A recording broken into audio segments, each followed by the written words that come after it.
ঘরে প্রত্যেকটা মহিলারা সকাল থেকে রাত পর্যন্ত সংসারে অনেক খুঁটিনাখাটি কাজ করে থাকে। আর এই কাজগুলো যদি একটু বুদ্ধি খাটিয়ে আর কিছু ঘরোয়া টিপস ফলো করে নেওয়া যায়, তাহলে কিন্তু কাজের অনেক কাজ কমে, পরিশ্রম কমে, সময় কমে, তার সঙ্গে কিন্তু খরচও সংসারে অনেকটা বেঁচে যায়। আর এছাড়াও ঘরের এমন অনেক কিছু আছে যেগুলো নাকি ফেলে না দিয়ে ঘরে ছোটোখাটো অনেক আমরা কাজ করে নিতে পারি। তো চলো বন্ধুরা, এরকমই আজকে কিছু ঘরোয়া টিপস নিয়ে তোমাদের সামনে চলে এসেছি। আশা করি অন্যান্য দিনের ভিডিওর মতো আজকের ভিডিওটা তোমাদের ভালো লাগবে। বন্ধুরা দেখো, এখানে আমি নিয়ে নিয়েছি দেখো তেল। এখানে দেখতে পাচ্ছ আমার কিছুটা পরিমাণ পোড়া তেল রয়েছে। আর তেলটার মধ্যে দেখো তোমাদেরকে ক্লোজ করে দেখাচ্ছি, অনেক ছোট ছোট কিন্তু খাবার পড়ে রয়েছে। এবার এটা যদি আমরা নর্মাল ছাঁকনি দিয়ে ছেঁকতে যাই, তাহলে কিন্তু এই যে ছোট ছোট যে খাবারগুলো, সেটা কিন্তু আমাদের ছাঁকনির যে ফুটোগুলো রয়েছে সেই ফুটো দিয়ে কিন্তু অনায়াসে গলে যাবে বাটির মধ্যে। আর তেলটা কিন্তু একদমই পরিষ্কার থাকবে না। আর যদি এইভাবে আমরা রেখে দিই, তাহলে কিন্তু আমাদের তেলের যে মুখটা আছে সেটাও কিন্তু আমাদের আটকে যেতে পারে এই খাবারগুলো মুখের কাছে এসে।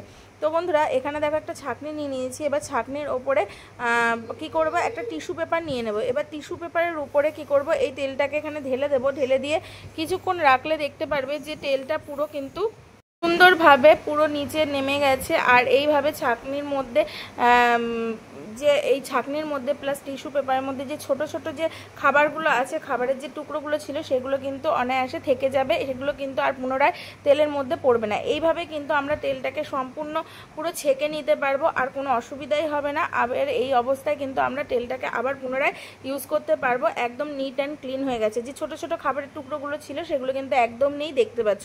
ছোট টিপস বন্ধুরা, তোমরা অবশ্যই বাড়িতে অ্যাপ্লাই করবে। ভালো লাগলে অবশ্যই একটা লাইক করে দেবে। চলে যাচ্ছি বন্ধুরা পরবর্তী টিপসে। আমাদের নিত্য দৈনন্দিন জীবনে প্রত্যেক দিনই খাবারে ব্যবহার করতে হয়, কিন্তু যেটা সমস্যা হয় যে পেঁয়াজ যখনই আমরা ছাড়াতে যাই, তখন পেঁয়াজের খোসাগুলো কিন্তু সহজে ছাড়াতে চায় না।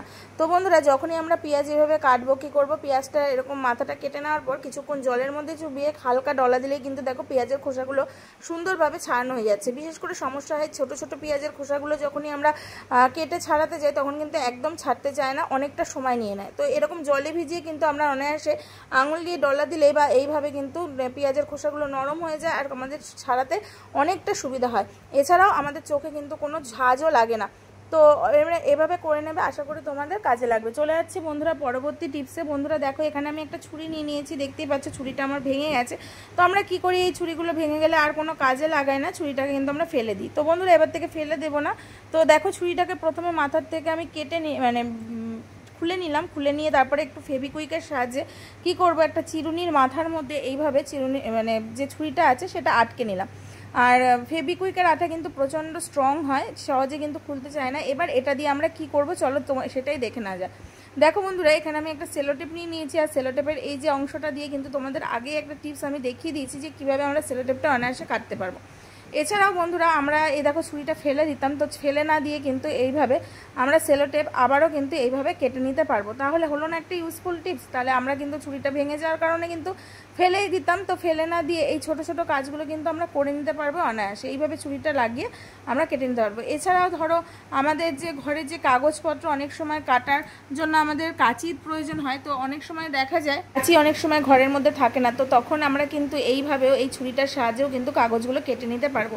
তো দেখো, একটা ফেলে দেওয়া জিনিস, সেটা ফেলে না দিয়ে কিন্তু একটা ছোট কাজে লাগিয়ে দিলাম এরকম চিরুনিতে আটকে। এরপরে চলে আসছি বন্ধুরা পরবর্তী টিপসে। বন্ধুরা, আমাদের দেখা যায় অনেক সময় কারেন্ট থাকে না, তো কারেন্ট না থাকার কারণে আমাদের পেঁয়াজ কাটতে বা পেস্ট করতে কিন্তু অনেকটা সময় লেগে যায়। এছাড়াও ধরো, আমরা পেঁয়াজ চাকু দিয়ে কাটি, তো চাকু দিয়ে কাটতে অনেকটা সময় লেগে যায়, আর সেরকম মিহি করে কাটতে গেলেও কিন্তু হাত কেটে যাওয়ার সম্ভাবনা থাকে। তো বন্ধুরা, এখানে দেখো একটা এরকম শার্পনার নিয়ে নিয়েছি। তো এটা দিয়ে যদি আমরা পেঁয়াজটাকে এইভাবে ঘষে নিই, তাহলে খুব কম সময়ের মধ্যে আমাদের একাধিক পেঁয়াজ কিন্তু কাটা হয়ে যাবে, আর খুব কম সময় লাগবে। এটা চাকুর তুলনায় কিন্তু এইটা দিয়ে ঘষনি, যেটাকে বলে ঘষনি দিয়ে কিন্তু পেঁয়াজ কাটতে কিন্তু অনেকটা সুবিধা হয়, আর অনেক কম সময় লাগে। তাহলে কম সময়ের মধ্যে কিভাবে আমরা সহজে এভাবে ঘষনির সাহায্যে কিভাবে আমরা পেঁয়াজটা ছাড়িয়ে নিলাম। বন্ধুরা, ছোট্ট টিপস হলেও কিন্তু পেঁয়াজটা অনেকটা কাজের। ভালো লাগলে অবশ্যই একটা লাইক করে দিও। চলে যাচ্ছি বন্ধুরা পরবর্তী টিপসে। বন্ধুরা, আমাদের নিত্য দৈনন্দিন জীবনে আমরা বিছানার কভার ইউজ করি। এবার যখন কভার পরাতে যাই, তখন কি হয়, আমরা সেফটি পিন দিয়ে কিন্তু বেসিক্যালি এরকম কভারের যে সুতোটা রয়েছে সেটা পরিয়ে থাকি। কিন্তু সেফটি পিন দিয়ে পরানোর সময় কি হয়, যেহেতু সেফটি পিনের সাইজটা ছোট হয়, সেহেতু কিন্তু সেফটি পিনটা দিয়ে ঢোকাতে অনেকটা সময় লেগে যায়। তো তো বন্ধুরা এবার থেকে সেফটি পিন না দিয়ে যদি এইভাবে একটা ব্রাশের সাহায্যে আমরা এই কভারে সুতোটা পরিয়ে নিতে পারি, তাহলে কিন্তু মানে দড়িটা পরিয়ে নিতে পারি, তাহলে কিন্তু অনেক কম টাইমের মধ্যে আমরা এই কাজটা করে নিতে পারবো। যেহেতু ব্রাশটা তুলনামূলক সেফটি পিনের তুলনায় অনেকটা বড় হয়, তো এই বড় হওয়ার কারণেই কিন্তু আমরা খুব কম সময়ের মধ্যে এবং আমরা এই কাজটা করে নিতে পারবো। তো দেখতেই পাচ্ছি এরকম ব্রাশের মাথাটা এইভাবে দড়িটা বেঁধে দিয়ে তারপরে দেখো এক প্রান্ত থেকে আরেকটা প্রান্তে এরকম খুব কম সময়ের মধ্যে টেনে আনলাম। সেফটি পিন দিয়ে হয়, আমি বলছি না যে সেফটি পিন দিয়ে হয় না, কিন্তু তুলনামূলক ব্রাশ দিয়ে করলে কিন্তু অনেকটা কম সময়ের মধ্যে তোমরা করে নিতে পারবে এইভাবে। এরপরে দেখো তোমাদেরকে আমি এই কভারটা বালিশে পরিয়ে দেখাচ্ছি। তো পরিয়ে দেখো এইভাবে সুন্দরভাবে তোমরা কিন্তু বালিশের কভারটা পরিয়ে নিতে পারবে। টিপসটা ছোট হলেও কিন্তু অনেকটা ইউজফুল, কাজে লাগবে। আশা করি তোমাদের ভালো লাগলে একটা লাইক করে দিও। চলে যাচ্ছি বন্ধুরা পরবর্তী টিপসে। বন্ধুরা দেখো এখানে আদা, আমরা প্রত্যেকের দৈনন্দিন জীবনে কিন্তু আদা আমাদের রান্নাবান্না করতে লাগে। তো অনেক সময় দেখা যায় যে আদা ছাড়াতে গেলে অনেকে ছুরি বটির ইউজ করে। তো ছুরি বটি ছাড়াও অনেকে ছুরি বটিতে কিন্তু আদা কাটতে পারে না, অনেকটা আদা কিন্তু তাতে নষ্ট হয়ে যায়, কেন ছুরির সাহায্যে বা বটির সাহায্যে কাটতে গেলে, আদার খোসা ছাড়াতে গেলে এই সমস্যাটা হয়। তো বন্ধুরা এবার থেকে আদার খোসা একটা ছোট্ট জিনিসের সাহায্যে ছাড়িয়ে নেব। সেটা কি বলো তো? সেটা হলো দেখো আমাদের প্রত্যেকের ঘরেই কিন্তু এরকম কাঁটা চামচ থাকে। তো দেখো কাঁটা চামচের সাহায্যে এইভাবে কি সুন্দরভাবে আমি আদার খোসাটা ছাড়িয়ে নিলাম। এর ফলে কি হবে বলো তো? এই আদার খোসাটা বেশিটা কাটাও হয়ে যাবে না, মানে ওয়েস্টেজও হবে না, আর খুব সুন্দরভাবে খুব কম সময়ের মধ্যে কিন্তু আদাটা আমাদের ছাড়ানো হয়ে যাবে। এরপরে দেখা বন্ধুরা অনেক সময় কি হয়, কারেন্ট থাকে না, তো তখন কিন্তু আদা আমাদের পেস্ট করতে অনেক বাটাবাটি করতে হয়। তো কি করব, এরকম কাঁটা চামচের মাথা দিয়েই আমরা কি করব, এইভাবে কিন্তু আদাটাকে আমরা সুন্দর পেস্ট করে নিতে পারবো। তো হলো না একটা ছোট্ট টিপস, হলেও কিন্তু মানে টিপসটা অনেকটা উপকারী। ভালো লাগলে অবশ্যই বন্ধুরা একটা লাইক করে দিও। চলে যাচ্ছি বন্ধুরা পরবর্তী টিপসে। বন্ধুরা এরকম কলগেট আমরা প্রত্যেক দিন কিন্তু ইউজ করে থাকি। এবার কলগেট যখন আমাদের ফুরিয়ে যায় তখন কি হয়, আমরা এই যে প্যাকেটগুলো থাকে সেগুলো কিন্তু আমরা ফেলে দিই। তো এবার থেকে ফেলবো না, কারণ এই কলগেটের অনেক গুণাগুণ থাকে যেটা নাকি আমরা এই খালি প্যাকেটগুলো দিয়ে করে নিতে পারি। তো এবার এই মুটকিগুলো দিয়েও কিন্তু আজকে একটা ছোট্ট কাজ করে দেখাবো, যেটা নাকি তোমাদের নিত্য দৈনন্দিন জীবনে বিশাল বড় একটা কাজে দেবে। তো দেখো এখানে আমি দুটো সেম সাইজের গেটের মুটকি নিয়ে নিয়েছি। এবার মুটকিটার মাথায় কি করছি বলো তো, একটুখানি ফেভিকুইক লাগিয়ে নিচ্ছি। কুইকটা সেম ভাবে দুটো মুটকিতে এইভাবে লাগিয়ে নেব। লাগিয়ে নেওয়ার পর এটা কি করব চলো দেখে নেওয়া যাক। তো এই মুটকিটাকে এইভাবে ফেভিকুইক লাগানোর পর যে রান্নাঘরের যে কোনো দেওয়ালে এইভাবে দুটো এইভাবে লাগিয়ে দেব দেওয়ালের সঙ্গে। এইরকম পাশাপাশি দুটো, মাঝখানে কিছুটা গ্যাপ রেখে এইভাবে লাগিয়ে নেবে। লাগিয়ে নেওয়ার পর কি করতে হবে বন্ধুরা, এটা কিন্তু দারুণ একটা জিনিস তৈরি হলো, যেটা তোমাদের নিত্য দৈনন্দিন জীবনে অনেকটা কাজে লাগবে। দেখো বন্ধুরা ফেভিকুইক লাগানোর ফলে কিন্তু এটা অনেকটা কিন্তু টাইট হয়ে গেছে, সহজে কিন্তু খুলবে না। আমাদের বন্ধুরা ঘরে আমাদের গ্যাসের এই লাইটার কিন্তু আমরা ইউজ করে থাকি।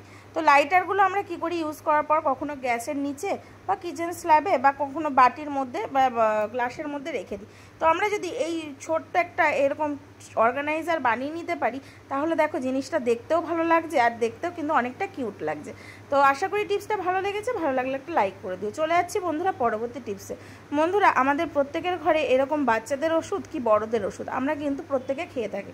তো আমরা যখনই আমরা ওষুধ কিনতে যাই দোকান থেকে, তখন কিন্তু আমরা এরকম ম্যানুফ্যাকচারি ডেট বা এক্সপায়ারি ডেট দেখেই কিন্তু আমরা ওষুধপত্র কিনে আনি।